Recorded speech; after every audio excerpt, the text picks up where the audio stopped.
Bem-vindos a mais um programa Desafios da Economia Brasileira. O Brasil passou por muitas crises econômicas e políticas na sua história. Tendo por base os anos mais recentes, podemos lembrar a crise de 1929, que foi uma crise internacional com impacto na economia mundial. A crise dos anos 60, que depois culminou no golpe de Estado de 1964.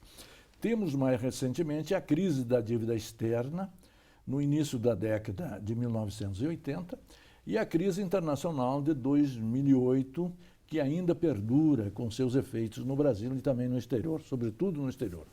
O Brasil enfrenta hoje uma crise econômica, a crise de 2015, que será tema deste programa.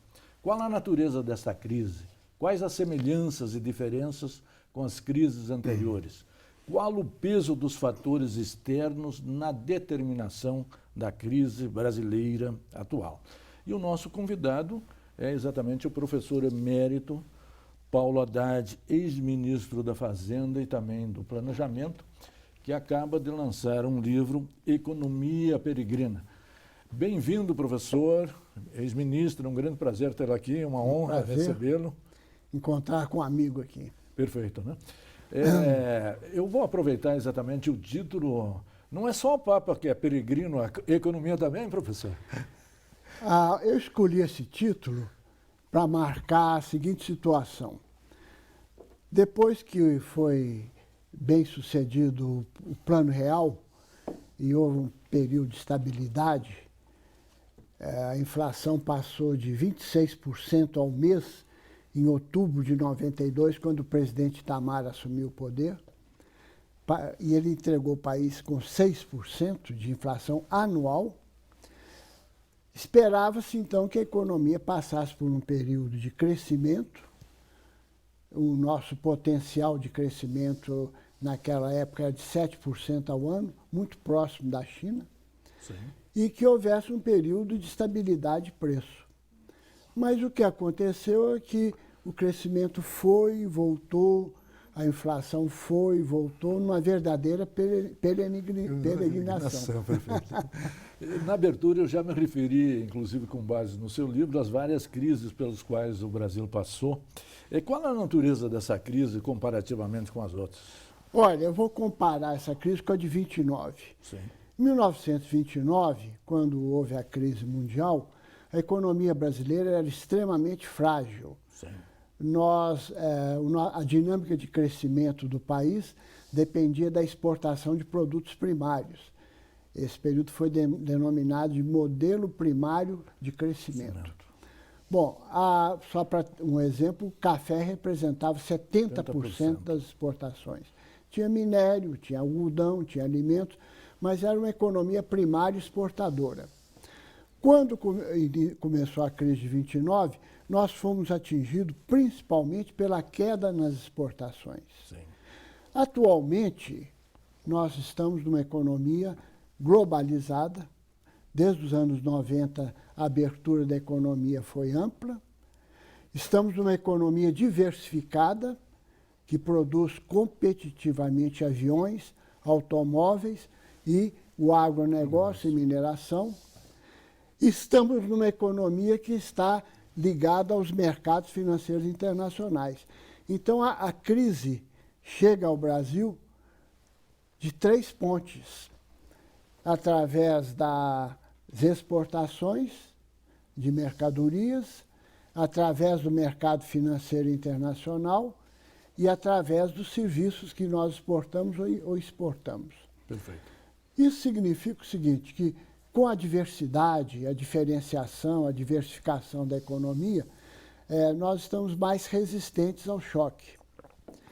E, nesse sentido, a crise que nós estamos vivendo é mais profunda por causa dos erros de política econômica que foram realizados, principalmente no primeiro mandato da presidenta Dilma. Perfeito.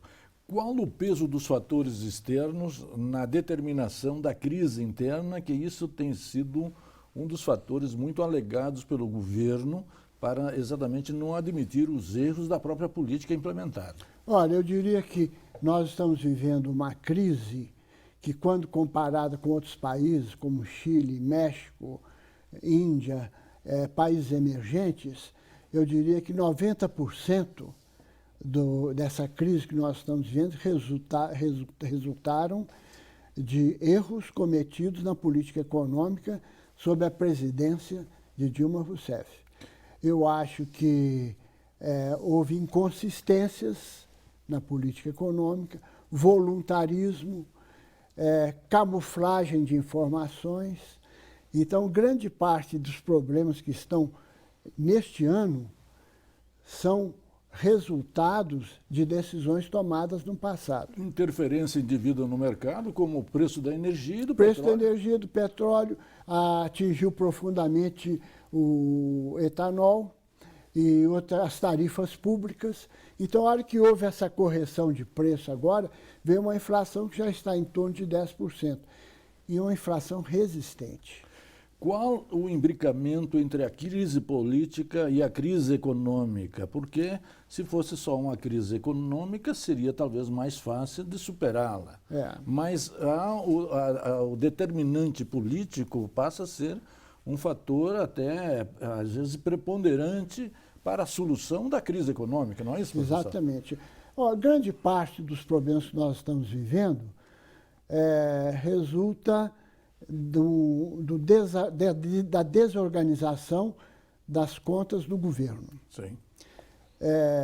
Nós estamos vivendo um período em que o governo, no passado, gastou muito mais do que arrecadou, a despesa pública cresceu 2 vezes mais do que a economia, e apesar de nós estarmos em recessão, a despesa pública continua crescendo. Então, nesse sentido, é preciso que haja uma retomada de negociação com o Congresso para que haja um orçamento que seja realista. E essa negociação é fundamentalmente política. Coisas que precisam ser feitas dificilmente serão feitas. Por exemplo, reduzir o número de ministérios, reduzir as despesas que são supérfluas, reduzir programas não prioritários, reduzir o número de cargos em comissão. É preciso fazer um controle da despesa que dificilmente a base aliada vai concordar. Perfeito. No segundo bloco, nós vamos trabalhar como superar a crise e fazer também uma análise do ajuste econômico que está proposto e está tramitando no Congresso para saber quais as suas forças e quais as suas limitações. Um instante só e voltaremos já. Interconexão Brasil. Oferecimento: Sindicato dos Professores da UFMG. Interconexão Brasil. Oferecimento: Sindicato dos Professores da UFMG. Bem-vindos. Nosso tema é Desafios da Economia Brasileira. No primeiro bloco, nós situamos a natureza da crise. Fizemos uma comparação entre a crise de 29 e uma crise de 2008 e já deixamos no ar o tema desse segundo bloco, que é exatamente o ajuste econômico. O ajuste econômico enviado pelo governo, pelo Executivo, ao Congresso é um ajuste adequado, é bem feito, contempla as necessidades da economia brasileira? Eu acho que esse ajuste é insuficiente, Sim. Por 3 motivos. Em primeiro lugar, a natureza do déficit fiscal brasileiro é estrutural. Sim. Embora tenha havido um excessivo gasto pelo governo, a hora que você observa, por exemplo, o déficit da Previdência Social, ele está caminhando para 100 bilhões de reais. A hora que você observa o déficit financeiro provocado pela taxa de juros, ele equivale hoje a uma despesa de pagamento de juros mensal equivalente ao total da despesa do Bolsa Família no ano. No ano. Então você tem aí uns 340 bilhões de reais de pagamento de juros. Sim. A segunda razão. A segunda razão é que você não tem um ajuste negociado com a sociedade. Um grupo de tecnocratas se reúne nas salas lá do Planalto com a presidente e vai fazendo cortes. Ora, para você saber o que cortar, o que não cortar, é fundamental você ter uma visão do Estado. Qual o Estado que nós queremos? Qual o grau de intervenção? Por exemplo, é muito importante para o capitalismo no Brasil as políticas sociais compensatórias. Por quê? Porque um dos problemas principais da dinâmica capitalista é que toda vez que ele se expande, ele gera desigualdade social. Perfeito. Então, as políticas sociais compensatórias, elas são muito importantes para equilibrar as tensões políticas do país. Além disso, elas têm a parte de consumo, né? Elas estimula a economia interna. Elas têm um efeito econômico também. Bom, a terceira razão. A terceira razão é que a agenda está curta. Se você fizer uma lista dos problemas brasileiros, você tem desequilíbrios sociais e desenvolvimento, redução da pobreza, mas aumento das desigualdades, atraso tecnológico na indústria nacional. Sim. Desindustrialização. Desindustrialização. Você tem uma lista ampla. O ajuste é para acertar as contas do governo sob o pressuposto que, se você equilibrar as contas do governo, volta a confiança para consumidores e investidores e o país volta a crescer. Isso é uma ilusão. Se você estudar todas as experiências de ajuste fiscal, de austeridade fiscal que deram certo, elas foram acompanhadas de um projeto de crescimento econômico. Pois é. No caso brasileiro, simultaneamente ao ajuste das contas, que é necessário, deveria ter sido iniciado ainda antes da posse da presidenta, no segundo mandato, um programa de concessões e privatizações da infraestrutura econômica brasileira. Que poderia exatamente gerar emprego, gerar renda, confiança na economia. Confiança na economia. Nós estamos hoje numa seguinte situação: uma recessão que vai se prolongar, com risco, se prolongar muito, virar depressão econômica. Depressão econômica. E uma crise econômica pode gerar uma crise social. Claro, quer dizer, nós hoje, para mim, o problema maior da recessão é o desemprego. Sim. Há estudos nos Estados Unidos, feitos em clínicas de psicologia, sobre a psicologia e o comportamento do desempregado. Sim. E é uma coisa dramática. Dramática. A autoestima, a realização pessoal, a necessidade de afirmação. Isso tudo é afetado pela situação de desalento. E nós estamos caminhando para 10 milhões de desempregados formais. Perfeito. 9 meses de governo, 9 meses, em termos humanos, é uma gestação. Por que não se gestou nesses 9 meses um programa de governo para o segundo mandato? Professor? Houve um erro de concepção. Sinceramente, se nós tivéssemos feito uma experiência que eu vou descrever, chamada de orçamento de base zero. Sim. O que consiste isso? Consiste no seguinte: o orçamento no Brasil é um orçamento chamado repetitivo. Quando chega o mês de abril, o governo fala: corrigir a verba de pessoal por tanto, corrigir o custeio por tanto. E ele repete no ano o orçamento do ano passado e vai repetir no ano que vem. Só esse ano teve uma inovação, né? Qual? É que a receita, 30% da receita não está declarada. Bom, mas aí o orçamento de base zero significa o seguinte: o governo define o que vai fazer, definido o que vai fazer, ele define quantos ministérios e quantas instituições ele precisa para executar aquilo. Quais as políticas são prioritárias? As políticas são prioritárias. De diminuição das desigualdades sociais, não da pobreza apenas. Diminuição dos desequilíbrios regionais.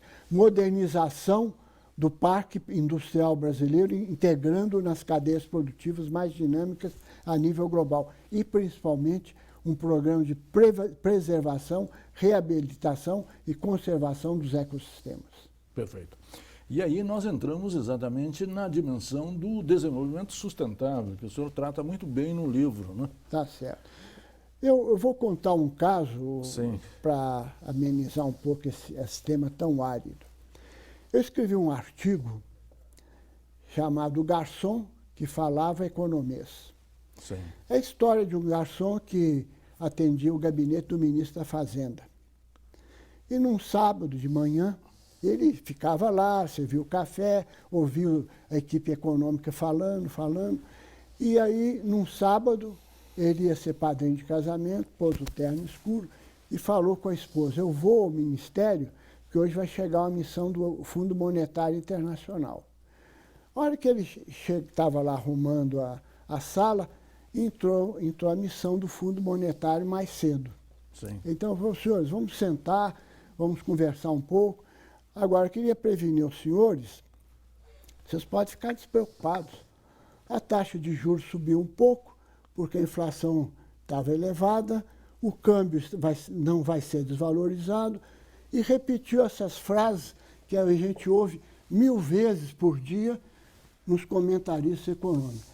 Ele falou: com licença, vou ver se a equipe chegou. A hora que ele sai, um membro do FMI cutuca o outro e diz: esse ministro é dos bons. Valeu. Nós vamos para um rápido intervalo e no terceiro bloco nós vamos dedicá-lo à superação da crise, exatamente refletindo nessa direção. Um instante só, voltaremos já. Interconexão Brasil. Oferecimento: Sindicato dos Professores da UFMG. Interconexão Brasil. Oferecimento: Sindicato dos Professores da UFMG. Bem-vindos de volta ao nosso tema Desafios da Economia Brasileira. Nós, no segundo bloco, trabalhamos muito o projeto enviado ao Congresso pelo governo do ajuste fiscal e vimos por que razões ele é insuficiente. Deixamos exatamente para o terceiro bloco. Quais as saídas para a crise econômica, ministro? Olha, se eu tivesse que dizer qual o principal problema do Brasil hoje, eu diria que o principal problema são as desigualdades sociais. Sim. O governo do PT, apoiado algumas iniciativas do governo Fernando Henrique, ele conseguiu reduzir a pobreza. De fato, as políticas sociais compensatórias do Bolsa Família, da Lei Orgânica de Assistência Social, da Previdência Rural, entregou para as famílias mais pobres um poder de compra que aliviou a questão da fome, das necessidades básicas. Mas, enquanto o país crescia nesse período, as desigualdades sociais aumentaram.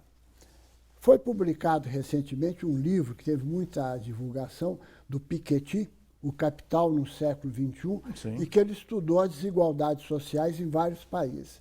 Nesse livro, ele lamenta que o Brasil não tivesse liberado as informações do imposto de renda para que ele pudesse estudar as desigualdades sociais no Brasil. Que ele só tinha informação da Pesquisa Nacional de Amostra por Domicílio, que pega muito bem a redução da desigualdade quando se trata de renda salarial. Eventualmente consumo. Mas o consumo também. Mas sim, o que ele não pegou?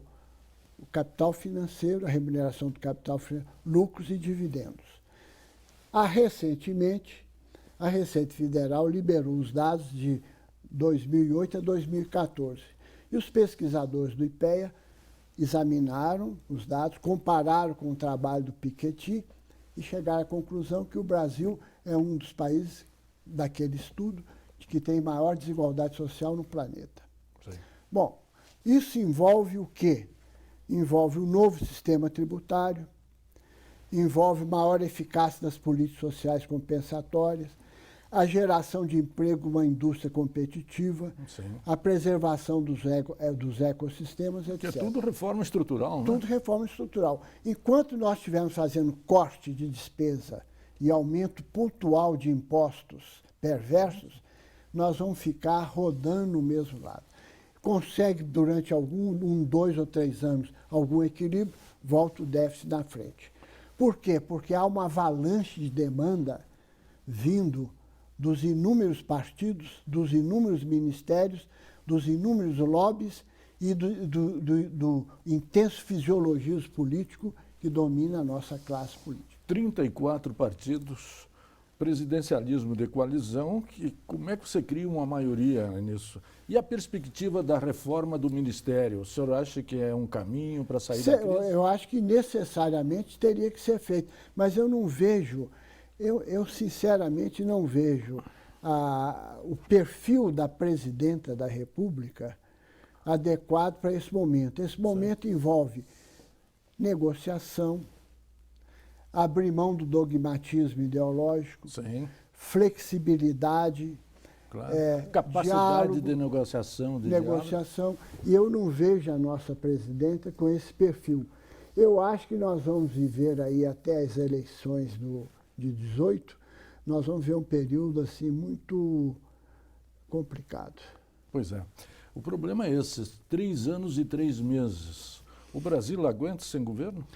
Olha, o Brasil tem muito potencial. É um país que tem muito potencial econômico. Sim. E tem setores que vão funcionar bem. Por exemplo, perfeito, o agronegócio. Sim. Ele está muito bem. É um sucesso. Sucesso. Alguns setores industriais, o potencial turístico, a desvalorização cambial incentivando a exportação. Então, eu não acredito que a gente vai ter veias abertas. Sim. Eu acredito numa situação de banho-maria, ou seja, nem uma grande crise, nem um grande sucesso. Uma economia crescendo aí a 2%, quase igual ao crescimento demográfico, muitas tensões que podem ser acomodadas, porque, afinal, nós temos um PIB de 6 trilhões de reais. Sim. Para gerar um PIB de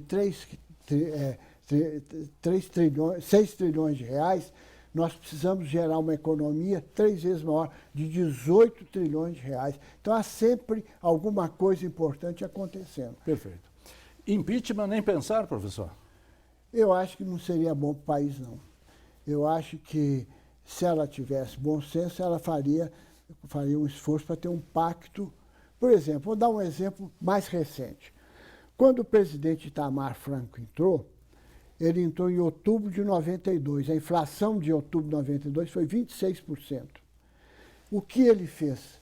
Reuniu todas as forças políticas do país, do Partido Comunista aos grupos de direita, fez um entendimento sobre uma agenda comum de combate à inflação, de retomada do crescimento, deixou o governo, 2 anos depois, com a inflação de 6% ao ano e o crescimento de 5%.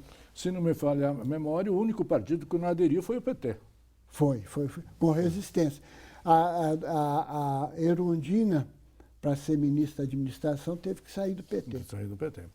Podemos ter esperança no Brasil e na superação? Somos maiores do que as nossas crises, professor? Olha, se a gente observar a história recente, cada geração cumpriu bem sua missão.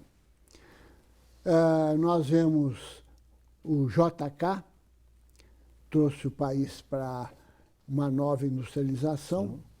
Quando ele saiu do governo, o Brasil... Interiorização do desenvolvimento, modernização da infraestrutura do país. E quando ele saiu do governo, o Brasil era o país do terceiro mundo com maior nível de desenvolvimento e mais moderno. Sim. Depois nós tivemos a reforma tributária de Roberto Campos, a criação do mercado financeiro, do BNH, do sistema de exportações. Depois, com o Plano Real, nós tivemos a estabilização. Então, eu acredito que a geração que está aí, que está na rua principalmente, ela vai fazer o trabalho dela e levar o país para uma normalidade de desenvolvimento sustentável. Pois é. Esperamos, porque esse Brasil é grande, é afortunado em termos dos seus recursos humanos e naturais, e nós temos uma esperança grande no Brasil e nos brasileiros. E seremos capazes de superar esses momentos críticos. E a você, telespectador, que sempre nos acompanha, nos prestigia, muito obrigado pela sua audiência. E você, professor, gostaria de cumprimentá-lo novamente pelo livro, muito bem escrito, que trata dos problemas exatamente da atualidade, com um autodidatismo e uma clareza impressionantes, que nos ajuda exatamente a compreender e a pensar o Brasil e os desafios de superar essa crise. Apesar da análise um pouco pessimista, eu me sinto uma pessoa otimista, esperançosa. Ainda acredito que o América vai ser campeão da Série A. Perfeito. Parabéns, professor, e muito obrigado pela sua presença.